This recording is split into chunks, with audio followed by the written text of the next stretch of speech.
E9 news కి స్వాగతం. నా పేరు కళ్యాణి. స్వచ్ఛాంధ్ర స్వర్ణాంధ్రలో భాగంగా డొక్క సీతమ్మ గారిని అందరం ఆదర్శంగా తీసుకోవాలి. సబ్బవరం సర్పంచ్ డెడ్డిం ప్రసాద్. ఇక వివరాల్లోకి వెళ్తే, అనకాపల్లి జిల్లా సబ్బవరం ఆర్టీసీ కాంప్లెక్స్ కూడల్లో స్థానికులు పంచాయతీ పాలకవర్గం సిబ్బంది, శానిటైజర్ సిబ్బంది, సచివాలయ సిబ్బంది అందరూ ఏకమై వేసవిని దృష్టిలో పెట్టుకుని దారిన పోయే బాటసారులకు అన్ని విధాలా తమ దాహాన్ని తీర్చే ఉద్దేశంతో రోడ్డు పక్కన చలివేంద్రయాన్ని ఏర్పాటు చేయడం జరిగింది. చలివేంద్రయాన్ని ప్రారంభించిన అనంతరం సబ్బవరపు గ్రామ ప్రథమ పౌరుడు ప్రసాద్ గారు మాట్లాడుతూ, ఒకనాడు ఆంధ్రప్రదేశ్ పశ్చిమ గోదావరి జిల్లాలో గల డొక్కా సీతమ్మ గారు చేసిన సేవలు నేటికి మరువరానివి. దారిన పోయే బాటసారులను కూడా ఇంటికి పిలిచి భోజనం స్వయంగా తయారు చేసి వడ్డించి వారి ఆకలి తీర్చి పంపుతూ ఉండేది. అందుకే ఆ మహానీయురాలు నేటికి కూడా చిరస్థాయిగా పేదల గుండెల్లో నిలిచిపోయింది. అందుకే నేడు మనం కూడా ప్రతి ఒక్కరూ తమకు అనుకూలమైన చోట చలివేంద్రయాన్ని ఏర్పాటు చేసి దారిని పోయే పాదచారులకు దాహాన్ని తీర్చే కార్యక్రమాన్ని ఈ వేసవిలో ప్రతి ఒక్కరూ చేయాలని సర్పంచ్ ప్రసాద్ గారు అన్నారు.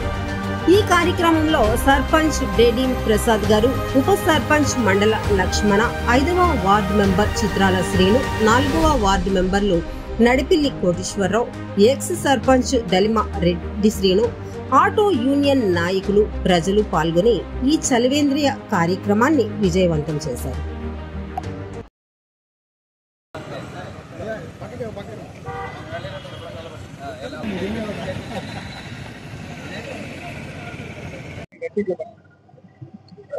అందరికీ నమస్కారం. మరి స్వర్ణాంధ్ర స్వచ్ఛాంధ్ర కార్యక్రమంలో భాగంగా ఈరోజు సబ్బవరం గ్రామ పంచాయతీలో ఆర్టీసీ కాంప్లెక్స్ ఏరియా అంతా కూడా స్వచ్ఛాంధ్ర కార్యక్రమంలో భాగంగా శానిటేషన్ సిబ్బంది, సచివాలయం సిబ్బంది, అట్లాగే మా గ్రామ పంచాయతీ సభ్యులందరం కూడా పాల్గొని ఎంతో చక్కగా శానిటేషన్ కార్యక్రమం చేయడం జరిగింది. తర్వాత అందులో భాగంగా ఈ సమ్మర్ హాలిడేస్ని కూడా దృష్టిలో పెట్టుకొని ఇక్కడ ఒక చలివేంద్రాన్ని కూడా ఏర్పాటు చేసుకోవడం జరిగింది. మరి ఈ చలివేంద్రం అనేసరికి మనకి ముందుగా ఆంధ్రప్రదేశ్లో పశ్చిమ గోదావరి జిల్లా సంబంధించినటువంటి డొక్క సీతమ్మ గారు మనకి ముందుగా గుర్తుకొస్తారు. మరి ఆవేళ ఆమె పేద ప్రజలందరికీ కూడా మధ్యాహ్నం భోజన సమయం అనకుండా, రాత్రి భోజన సమయం అనకుండా, ఎల్లవేళలా ఏ సమయంలో ఆకలితో ఎవరు వచ్చినా సరే వాళ్ళందరికీ అన్నం పెట్టి ప్రజల దాహార్తిని తీసినటువంటి డొక్కా సీతమ్మ గారిని మనందరం ఆదర్శంగా తీసుకొని ఇలాంటి కార్యక్రమాలను కూడా మనం చేసుకోవాలని చెప్పి అందరికీ తెలియజేసుకుంటున్నాం. మరి చక్కగా ఈ కార్యక్రమం ద్వారా ప్రజలందరికీ కూడా మాకున్నంతలో ఈ ప్రజల దాహార్తిని తీర్చడానికి ఈ చలివేంద్రాన్ని ఏర్పాటు చేసుకోవడం జరిగింది.